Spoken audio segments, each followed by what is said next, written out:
Assalamualaikum warahmatullahi wabarakatuh. Selamat datang kembali di channel Om Bris Official.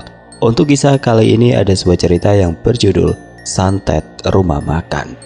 Dan sebelum kita lanjut ke ceritanya, tekan dulu tombol like video ini dan jangan lupa tekan juga tombol subscribe channel ini. Nyalakan juga lonceng notifikasinya agar tidak ketinggalan cerita-cerita lainnya. Dan seperti apa untuk kisah kali ini, langsung saja kita masuk ke ceritanya.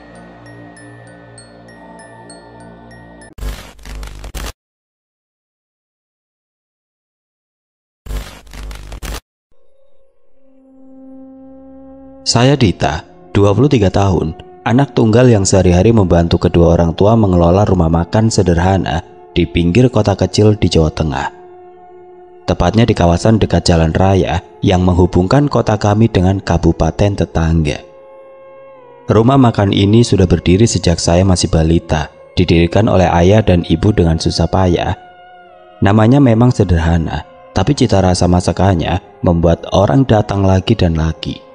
Soto ayam bening dengan kuah kaldu yang gurih dan ayam goreng kampung yang renyah adalah menu andalan kami.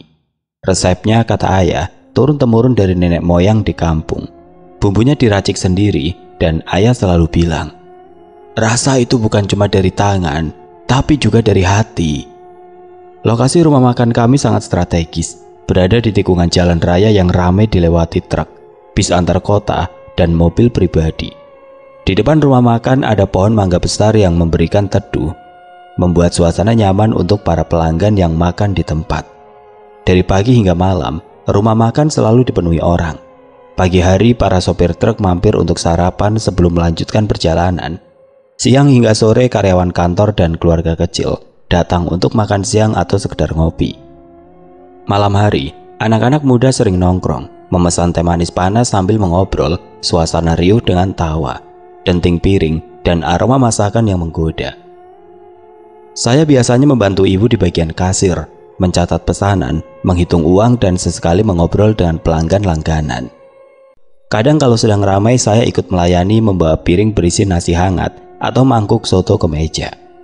Ayah dengan celemek lusuhnya sibuk di dapur, dibantu dua karyawan kami, Mas Joko dan Mbak Sari. Ibu, selain mengurus kasir, juga mengawasi stok bahan makanan dan memastikan semua berjalan lancar. Meski capek, kami menikmati kehidupan ini. Uang dari rumah makan cukup untuk hidup sederhana, menabung sedikit demi sedikit, dan membayar cicilan motor ayah. Keluarga kami kompak. Setiap malam setelah rumah makan tutup, kami duduk bersama di ruang belakang, makan malam dengan sisa makanan yang tidak terjual. Ayah sering bercanda, kalau soto ini gak enak, mana mungkin warung kita ramai begini. Ibu hanya tersenyum sambil mengelus kepala saya. Alhamdulillah, rezeki kita cukup, katanya selalu. Saya merasa hidup kami baik-baik saja, penuh syukur meski kadang lelah menyerang setelah seharian bekerja. Tapi akhir-akhir ini ada sesuatu yang membuat saya resah. Beberapa minggu terakhir saat malam tiba dan rumah makan sudah sepi, saya sering mencium bau kemenyan yang samar-samar dari arah belakang rumah makan, dekat gudang tempat kami menyimpan beras dan bahan makanan. Awalnya saya pikir itu cuma bau dari tetangga yang sedang bakar sampah atau melakukan ritual. Tapi bau itu muncul terlalu sering, selalu setelah tengah malam, saat semua tetangga sudah tidur. Saya coba ceritakan ke ibu, tapi dia hanya menggeleng. Mungkin cuma perasaanmu, Dit. Jangan mikir macam-macam, katanya sambil menyuruh saya istirahat. Ayah yang mendengar sekilas cuma diam, tapi saya perhatikan dia menatap ke arah gudang dengan wajah agak tegang. Saya berusaha mengabaikan perasaan aneh itu. Mungkin ibu benar, saya cuma kelelahan. Rumah makan masih ramai, pelanggan masih berdatangan, dan hidup kami masih terasa normal. Tapi di lubuk hati saya mulai merasa ada yang tidak beres. Bau kemenyan itu seperti membawa firasat buruk, meski saya tidak tahu apa. Saya hanya berdoa, semoga ini cuma perasaan saya yang berlebihan. Dan semoga keluarga kami tetap dilindungi dari segala hal yang tidak diinginkan. Saat menutup rumah makan malam itu, saya melirik ke arah gudang yang gelap. Angin malam berembus pelan, membawa aroma kemenyan lagi. Saya buru-buru masuk ke rumah, mengunci pintu dan mencoba tidur. Tapi di kepala saya pertanyaan terus berputar. Apa sebenarnya yang sedang terjadi di rumah makan kami? Hari-hari di rumah makan sederhana mulai terasa berbeda. Bau kemenyan yang saya ceritakan ke ibu kini muncul hampir setiap malam, selalu setelah tengah malam ketika rumah makan sudah tutup dan jalan raya di depan sepi. Aroma itu tidak lagi samar, melainkan pekat, seperti ada seseorang yang sengaja membakar kemenyan di dekat gudang belakang. Saya mencoba mencari sumbernya beberapa kali, berjalan pelan dengan senter di tangan. Tapi tidak pernah menemukan apa-apa. Gudang itu hanya berisi karung beras, ember-ember plastik berisi minyak goreng, dan tumpukan kayu bakar untuk dapur. Tidak ada tanda-tanda api atau asap, tapi bau itu terus ada, seperti menempel di udara, membuat bulu kuduk saya merinding setiap kali saya harus ke belakang untuk mengunci pintu gudang. Suatu malam sekitar pukul 1 dini hari, saat saya sedang menutup warung, saya mendengar suara aneh. Awalnya saya kira itu suara kucing yang sering berkeliaran di sekitar rumah, mencari sisa makanan. Tapi suara itu bukan meong biasa, itu tangisan perempuan, samar dan lirih, seperti seseorang sedang menangis terseduh di kejauhan. Saya membeku di tempat. Tangan saya yang sedang mengunci pintu depan berhenti bergerak. Suara itu datang dari arah gudang. Jantung saya berdetak kencang, tapi rasa penasaran mendorong saya untuk memeriksa. Dengan langkah pelan saya berjalan ke belakang, senter ponsel menyala di tangan. "Halo? Ada orang?" tanya saya dengan suara gemetar, berharap itu cuma tetangga atau malah kucing yang terdengar aneh. Tapi tidak ada jawaban, hanya angin malam yang bertiup pelan dan aroma kemenyan yang makin kuat. Saya membuka pintu gudang, menyinari setiap sudut, kosong. Hanya tumpukan karung dan bau tanah yang sedikit lembab. Tangisan itu tiba-tiba berhenti, seperti seseorang mematikan suara. Saya buru-buru kembali ke rumah, mengunci semua pintu dan mencoba tidur dengan jantung yang masih tidak karuan. Keesokan paginya saat saya membuka pintu rumah makan untuk memulai hari, saya menemukan sesuatu yang membuat perut saya mual. Di depan pintu, tepat di bawah keset, ada segenggam tanah basah yang berbau amis. Bau itu bukan seperti tanah biasa yang basah karena hujan, melainkan tajam, seperti bau darah atau sesuatu yang busuk. Saya memanggil ibu yang sedang menyapu halaman. "Bu, lihat ini," seru saya menunjukkan tumpukan tanah itu. Ibu mendekat, wajahnya langsung berubah pucat. Dia jongkok mencium bau tanah itu, lalu berbisik, "Ini kayak tanah kuburan." Saya terdiam, jantung saya seperti berhenti sejenak. Ayah yang baru keluar dari rumah menyapu tanah itu tanpa banyak bicara, tapi saya melihat tangannya sedikit gemetar. "Jangan dipikirin, Dit, mungkin cuma ulah anak-anak iseng," katanya, tapi nada suaranya tidak meyakinkan. Saya tahu ayah sedang berusaha menenangkan saya, tapi matanya penuh kecemasan. Hari itu rumah makan tetap ramai, tapi ada yang berbeda. Beberapa pelanggan langganan seperti Pak Budi, sopir truk yang biasanya ceria, terlihat buru-buru makan dan pergi tanpa banyak mengobrol. Mbak Sari, karyawan kami, juga bilang bahwa beberapa pelanggan mengeluh merasa berat saat makan di tempat kami. "Kayak ada yang ngeliatin dari belakang," kata seorang ibu-ibu yang biasa mampir bersama anaknya. Saya mencoba tertawa, bilang mungkin mereka cuma capek, tapi hati saya tidak tenang. Malam harinya saat saya sedang menghitung uang di kasir, seorang pelanggan, seorang bapak tua yang biasa mampir untuk minum kopi, menarik saya ke samping. "Dita, kalian harus hati-hati. Saya tadi lihat bayangan aneh di sudut ruangan, dekat dapur. Bukan orang, tapi entah apa," katanya dengan suara pelan. Saya tersenyum kaku berterima kasih, tapi setelah dia pergi, saya merasa seperti ada batu besar menekan dada saya. Konflik mulai muncul di keluarga kami. Malam itu saat kami makan malam bersama, saya tidak tahan lagi. "Bu, ya, kita harus ngomongin ini. Bau kemenyan, tanah aneh, suara tangisan. Ini gak normal." Suara saya meninggi, campuran takut dan kesal. Ibu menatap saya dengan wajah lelah. "Dita, jangan bikin panik. Mungkin cuma kebetulan. Kita kan orang beriman. Gak usah takut hal-hal begitu," katanya, tapi suaranya bergetar. Ayah yang biasanya pendiam tiba-tiba membentak, "Sudah Dita, jangan bikin ribut. Kita cari makan di sini. Kalau takut ya tutup warungnya." Saya terkejut. Ayah jarang sekali marah, apalagi sampai membentak saya. Matanya merah, seperti menahan sesuatu yang tidak bisa dia ungkapkan. Saya menunduk, air mata mulai mengenang. "Aku cuma takut ya, takut ada apa-apa sama kita." Ibu memeluk saya, tapi tidak ada kata-kata yang keluar dari mulutnya. Suasana malam itu berat, seperti ada dinding tidak terlihat yang memisahkan kami. Hari-hari berikutnya pelanggan semakin berkurang. Meja-meja yang biasanya penuh kini sering kosong. Mas Joko bilang beberapa sopir truk memilih mampir ke warung lain karena rasanya nggak enak badan. Setelah makan di tempat kami, saya mulai merasa putus asa. Rumah makan ini adalah hidup kami, sumber kebahagiaan dan kebanggaan keluarga. Tapi kini setiap kali saya melangkah masuk, saya merasa seperti ada sesuatu yang mengintai dari sudut-sudut ruangan. Bau kemenyan itu masih ada, suara tangisan kadang terdengar lagi, dan tanah basah berbau amis terus muncul di tempat-tempat tidak terduga. Di sudut-sudut dapur, di bawah meja, bahkan di dekat kasir. Saya tidak tahu apa yang sedang terjadi, tapi satu hal yang pasti, ada sesuatu yang ingin menghancurkan kami, dan konflik di antara kami bertambah buruk. Dengan ayah yang semakin pendiam dan ibu yang mulai sering menangis diam-diam. Saya merasa tidak berdaya, terjebak antara rasa takut dan keinginan untuk melindungi keluarga. Kehidupan di rumah makan sederhana kini terasa seperti mimpi buruk yang tidak kunjung usai. Bau kemenyan yang pekat, suara tangisan misterius dan tanah basah berbau amis terus menghantui kami. Tapi kejadian-kejadian itu hanyalah awal dari teror yang semakin nyata yang membuat keluarga kami limbung di ambang keputusasaan. Rumah makan yang dulu penuh tawa kini seperti diselimuti bayang-bayang kelam, dan hubungan kami, ayah, ibu, dan saya mulai retak di bawah tekanan yang tidak bisa dijelaskan. Malam itu sekitar pukul 11, saya sedang mengunci pintu depan rumah makan setelah hari yang melelahkan. Pelanggan hanya beberapa orang sepanjang hari, jauh dari keramaian biasa.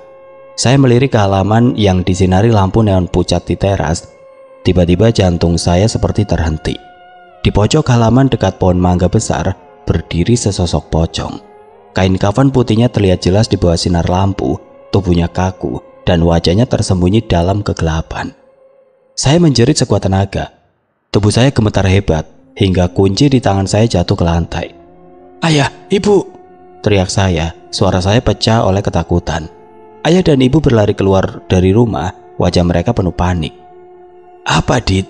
Apa yang kamu lihat?" tanya ayah, suaranya keras tapi bergetar. Saya menunjuk ke arah pohon mangga, tapi sosok itu sudah hilang, seperti ditelan malam. "Pocong ya? Tadi ada di sana ya?" kata saya dengan suara gemetar, masih terbayang sosok mengerikan itu. Ayah memeluk saya sekilas, tapi wajahnya penuh kecemasan. "Mungkin cuma bayangan, Dit. Sudah malam, matamu capek," katanya, tapi saya tahu dia juga tidak yakin dengan kata-katanya sendiri. Keesokan harinya keadaan makin buruk. Ayah tiba-tiba jatuh sakit. Dia yang biasanya kuat tiba-tiba lemes, wajahnya pucat, dan tubuhnya bergidik antara panas dan dingin. Kami membawanya ke dokter di puskesmas, tapi setelah diperiksa dokter hanya bilang, ayah kecapean dan kurang istirahat. "Tidak ada penyakit serius," kata dokter itu, tapi ayah tidak kunjung membaik. Dia hanya berbaring di kamar, sesekali mengigau, menyebut-nyebut nama nenek saya yang sudah lama meninggal. Melihat ayah seperti itu membuat hati saya perih. Dia adalah tulang punggung keluarga, sosok yang selalu tegar. Kini dia terlihat rapuh, seperti kehilangan semangat hidup. Tidak berhenti di situ, 2 hari kemudian ibu tiba-tiba muntah darah saat sedang memasak di dapur. Saya sedang mencuci piring saat mendengar suara batuk keras dari dapur. Saya berlari masuk dan melihat ibu memegang wastafel, wajahnya pucat, dan darah menetes dari mulutnya.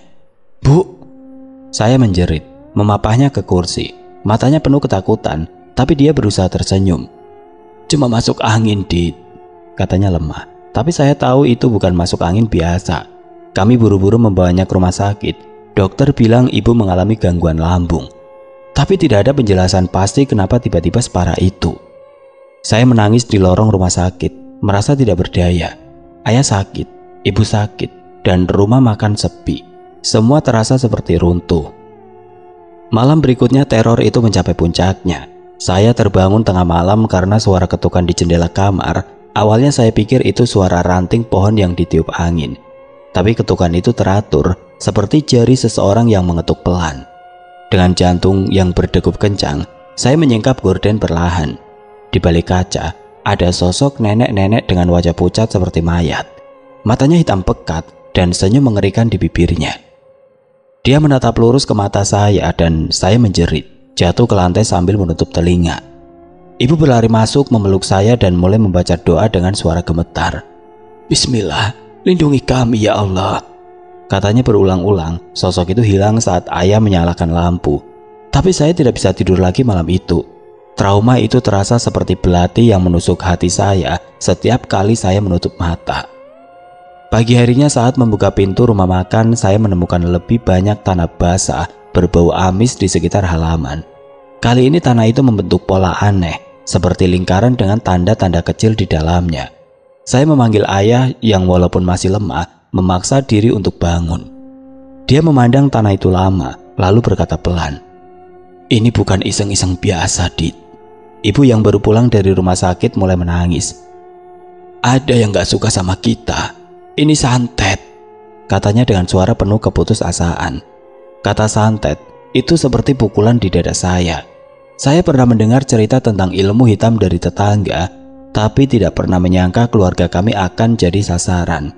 Saya memeluk ibu, tapi air mata saya juga jatuh. Kami saling berpelukan di tengah halaman, dikelilingi tanah kuburan yang berbau amis, merasa seperti kehilangan segalanya. Konflik di keluarga kami makin memuncak. Saya marah pada ayah karena dia terus menyangkal ada yang salah, padahal tubuhnya sendiri tidak lagi kuat.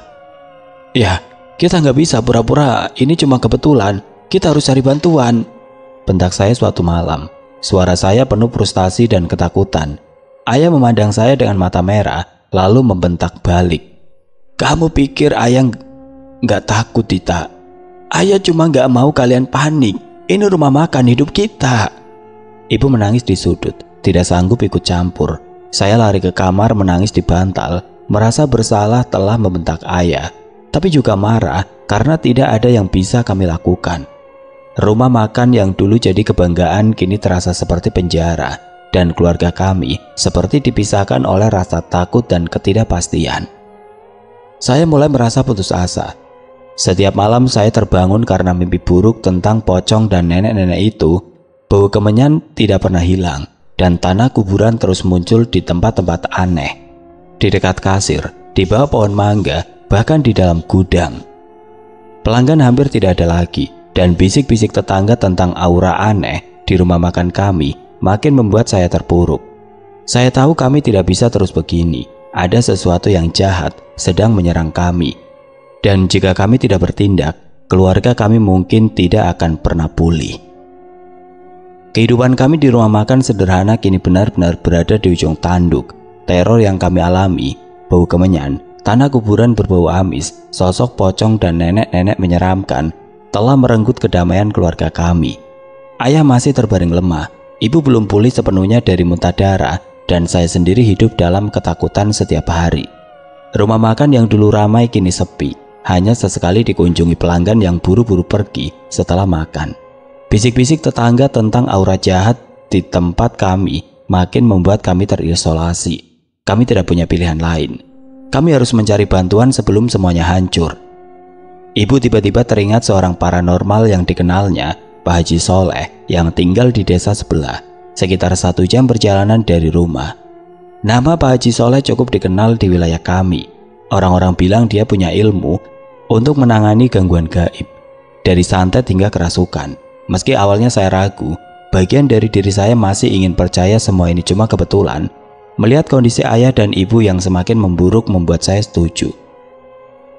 "Kita nggak bisa nunggu lagi, Bu. Kita harus ke sana," kata saya suatu pagi saat melihat ayah kesulitan bangun dari tempat tidur. Ibu mengangguk pelan, matanya penuh harapan sekaligus ketakutan. Ayah meski lemah, akhirnya setuju. Meskipun dengan nada ragu. "Kalau itu bisa bikin kalian tenang, ya sudah pergilah," katanya suaranya hampir tidak terdengar. Kami berangkat sore itu dengan motor ayah yang dikendarai Mas Joko, karyawan kami yang setia. Saya duduk di belakang ibu, memeluk pinggangnya erat, merasakan tubuhnya yang kurus dan gemetar. Perjalanan ke desa Pak Haji Soleh melewati sawah-sawah dan jalan kecil berbatu. Angin sore yang sejuk tidak mampu meredakan kecemasan di hati saya. Sepanjang jalan ibu terus berdoa pelan, memegang tasbih di tangannya. Saya mencoba fokus pada pemandangan, tapi pikiran saya dipenuhi bayangan pocong di halaman dan wajah pucat nenek-nenek itu. "Ya Tuhan, lindungi kami," gumam saya dalam hati, berharap ini adalah langkah yang tepat. Sampai di rumah Pak Haji Soleh, kami disambut oleh seorang pria tua dengan sorban putih dan jenggot pendek. Rumahnya sederhana, dengan halaman penuh tanaman obat dan aroma kemenyan, yang ironisnya membuat saya merinding karena mengingatkan pada gangguan di rumah makan. Pak Haji mempersilahkan kami duduk di ruang tamu yang hanya beralaskan tikar. Dia mendengarkan cerita ibu dengan penuh perhatian, sesekali mengangguk atau mengelus jenggotnya.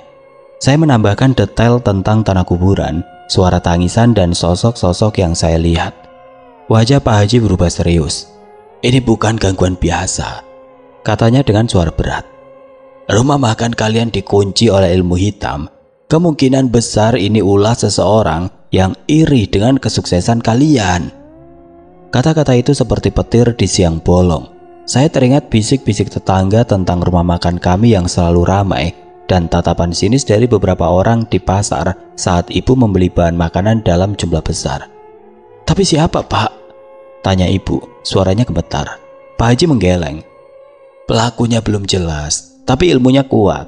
Kita harus bertindak cepat." Dia meminta kami membawa air dari rumah makan untuk diperiksa, serta beberapa pakaian ayah dan ibu yang sering dipakai. Kami berjanji akan kembali besok dengan barang-barang itu. Malam itu Pak Haji melakukan ritual awal di rumahnya. Kami duduk di sekitar tikar, dikelilingi asap kemenyan dan lilin-lilin kecil. Dia membaca doa-doa panjang dalam bahasa Arab. Sesekali menyebut nama ayah dan ibu. Tiba-tiba di tengah ritual, Pak Haji berhenti. Wajahnya tegang, matanya menatap ke arah ibu. "Ada benda asing di tubuh ibu dan ayahmu," katanya. Dia meminta ibu berdiri, lalu mengelilinginya dengan selai kain putih sambil terus berdoa. Tidak lama ibu mulai batuk keras, hingga akhirnya dia memuntahkan sesuatu ke lantai. Beberapa paku berkarat kecil bercampur dengan selai rambut panjang hitam. Saya menjerit pelan, tangan saya menutup mulut. "Ini ditanam lewat santet," kata Pak Haji. "Benda-benda ini yang bikin mereka sakit." Saya merinding, tidak bisa membayangkan bagaimana paku dan rambut itu masuk ke tubuh ibu. Pak Haji bilang hal serupa juga ada di tubuh ayah. Tapi karena ayah tidak bisa datang, ritual pembersihan untuknya harus dilakukan di rumah. Dia memberi kami jimat berupa kertas bertuliskan ayat-ayat suci, dibungkus kain kuning, serta air doa untuk diminum dan disiramkan di sekitar rumah makan. "Ini untuk perlindungan sementara, tapi pelaku santet masih bisa ngirim gangguan lagi. Kalian harus waspada." Perjalanan pulang terasa berat. Ibu menangis pelan di motor, sesekali menggenggam tangan saya. "Siapa yang tega ngelakuin ini sama kita, Dit?" katanya, suaranya penuh kepedihan. Saya tidak bisa menjawab, hanya memeluknya lebih erat. Di hati saya ada campuran kemarahan dan ketakutan. Kemarahan pada orang tidak dikenal yang menghancurkan keluarga kami, dan ketakutan bahwa ini belum selesai. Sesampainya di rumah, saya memberikan air doa pada ayah yang meminumnya dengan susah payah. Malam itu untuk pertama kalinya dalam seminggu, saya tidak mencium bau kemenyan atau mendengar suara aneh. Tapi saya tahu ini hanya jeda sementara. Keesokan harinya kami kembali ke Pak Haji dengan air dari rumah makan dan pakaian ayah. Ritual kedua dilakukan. Kali ini lebih intens. Pak Haji menemukan lebih banyak benda aneh di air itu. Potongan kain hitam kecil dan abu yang berbau busuk. "Ini tanda ilmu hitamnya ditanam di tempat usaha kalian." Dia meminta kami menutup rumah makan sementara dan membersihkan setiap sudut dengan air doa. Saya melihat ibu memegang dadanya seperti menahan tangis. Menutup rumah makan berarti kehilangan pendapatan, tapi kami tidak punya pilihan. Konflik emosional di keluarga kami makin terasa. Saat kami berdiskusi soal menutup rumah makan, ayah tiba-tiba marah. "Kalian pikir gampang? Ini satu-satunya yang kita punya," bentaknya meski suaranya lemah. Saya tidak tahan. "Ya, kita semua takut kalau kita mati. Apa gunanya warung ini?" balas saya. Air mata mengalir. Ibu memisahkan kami, tapi dia sendiri menangis.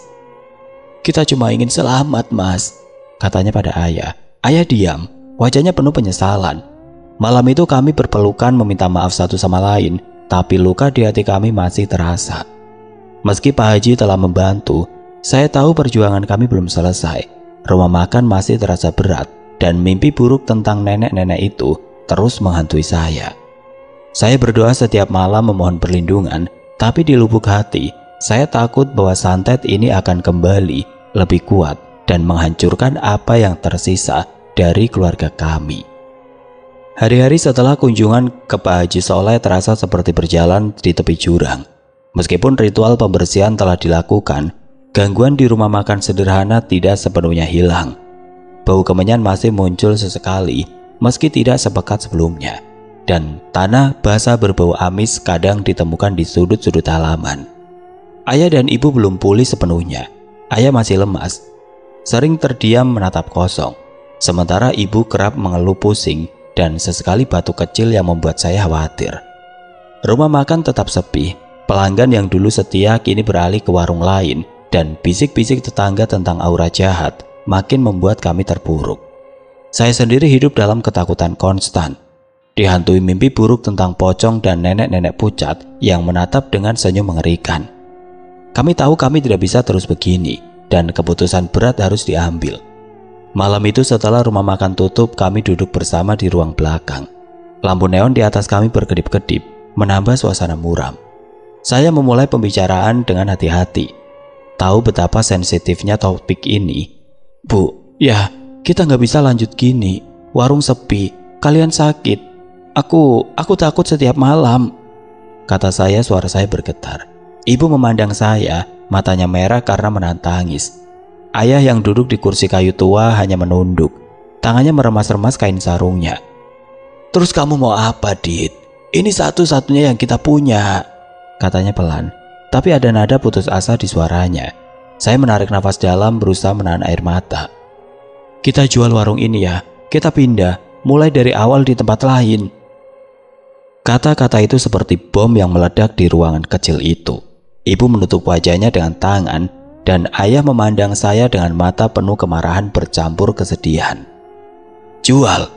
Kamu tahu berapa lama kita bangun warung ini? Ini bukan cuma soal uang, Dita. Ini kebanggaan kita, warisan keluarga. Bentaknya, suaranya keras untuk pertama kali dalam beberapa minggu. Saya tidak tahan lagi. Ya, apa gunanya kebanggaan kalau kita nggak selamat? Kalau kita terus ketakutan? Kalau kalian... Saya terhenti. Air mata akhirnya jatuh. Kalau kalian mati, aku nggak akan bisa hidup sendiri.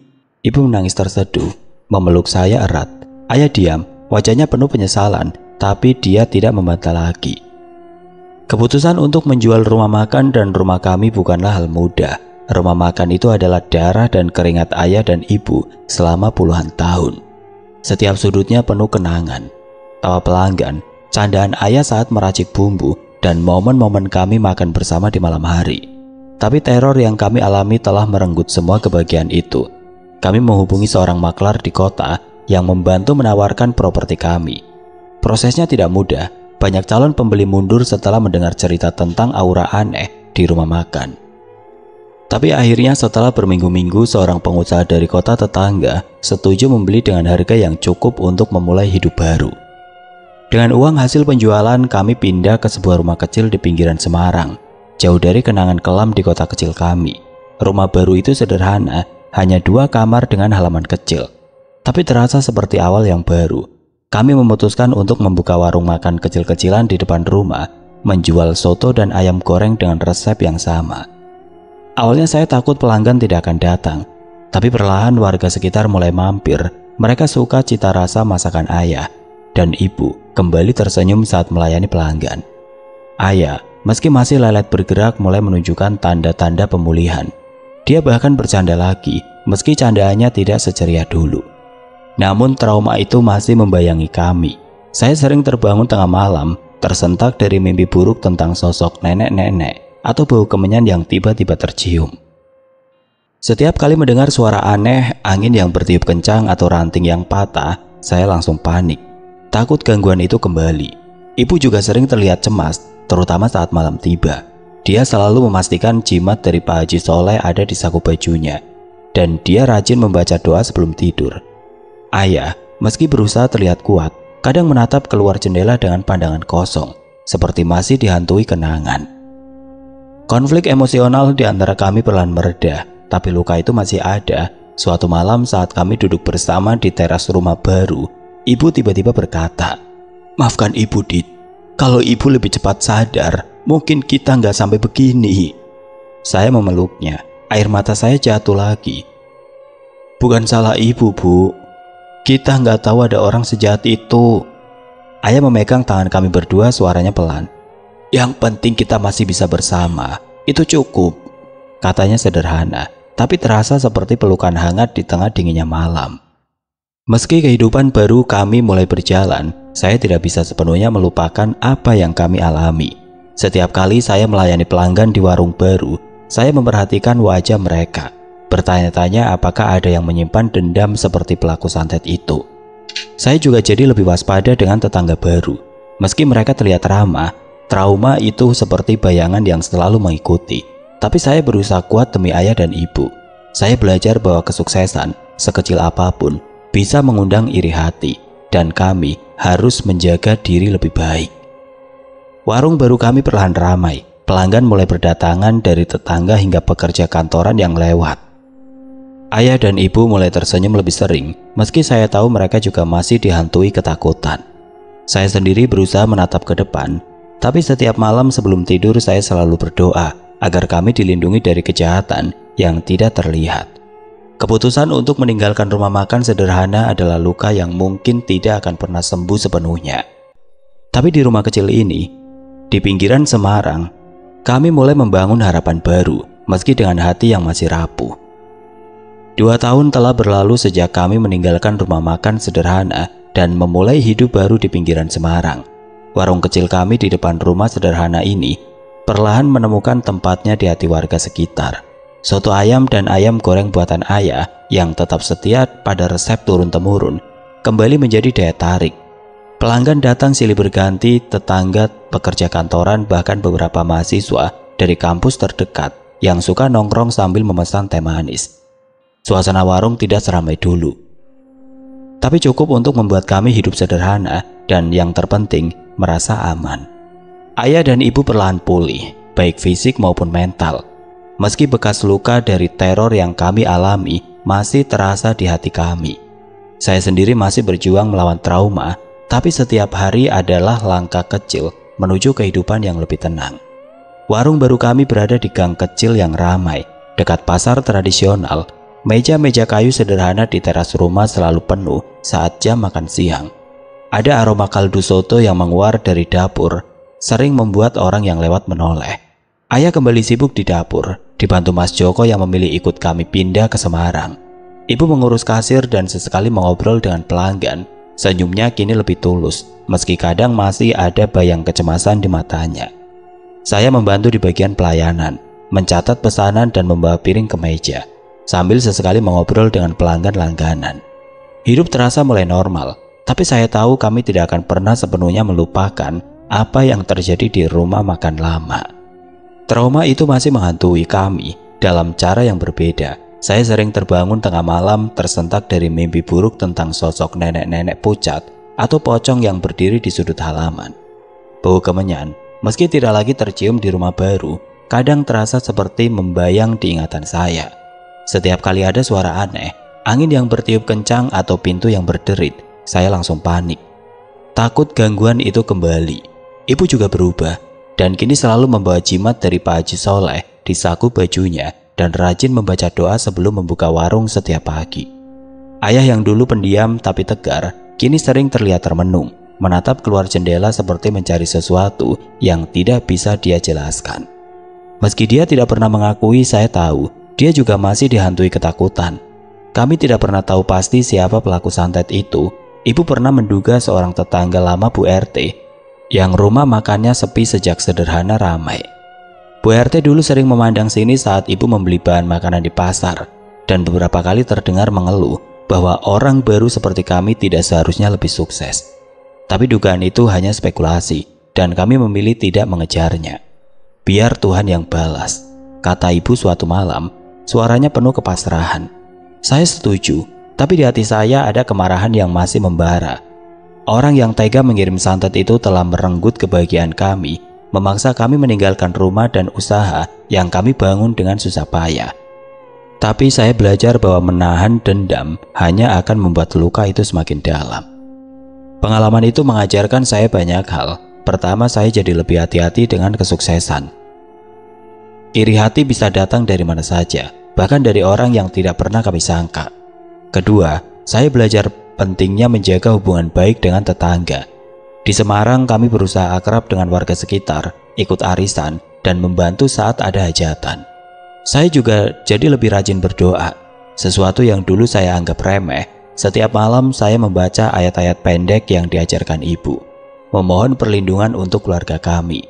Meski trauma masih ada, keyakinan bahwa Tuhan melindungi kami memberi sedikit ketenangan.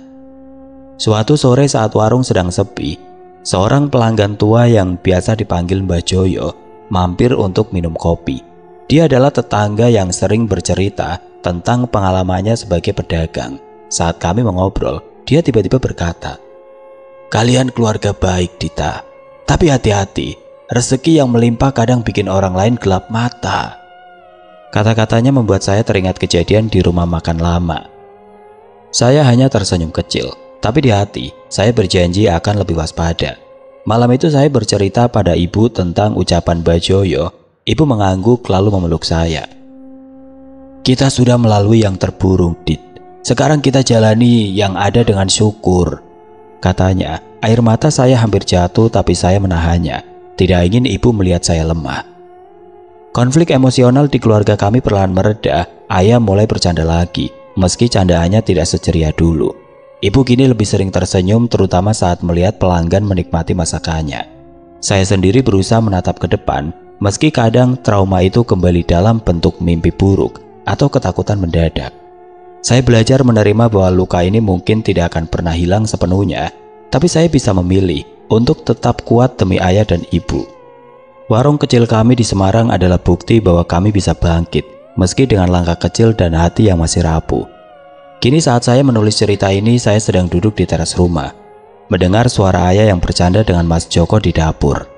Ibu sedang menyapu halaman, sesekali menyapa tetangga yang lewat. Hidup kami tidak sempurna, tapi kami bersyukur masih bersama. Saya masih takut pada malam-malam sepi, pada suara-suara aneh, atau bau kemenyan yang kadang terasa diingatan. Tapi saya belajar bahwa keberanian bukan berarti tidak takut, melainkan terus melangkah meski ketakutan itu ada.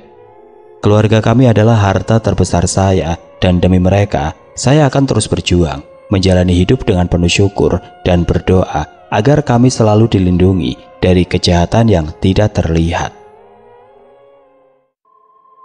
Oke teman-teman, sekian untuk kisah kali ini. Bagaimana menurut kalian tentang kisah ini? Tulis komentar kalian di kolom komentar. Dan semoga apa yang sudah saya bagikan dalam kisah ini dapat dijadikan pembelajaran untuk kita semua. Dan buat teman-teman yang baru bergabung, jangan lupa untuk like, komen, share, serta subscribe channel ini. Dan jangan lupa nyalakan juga lonceng notifikasinya agar tidak ketinggalan cerita-cerita lainnya. Dan akhir kata, wassalamualaikum warahmatullahi wabarakatuh.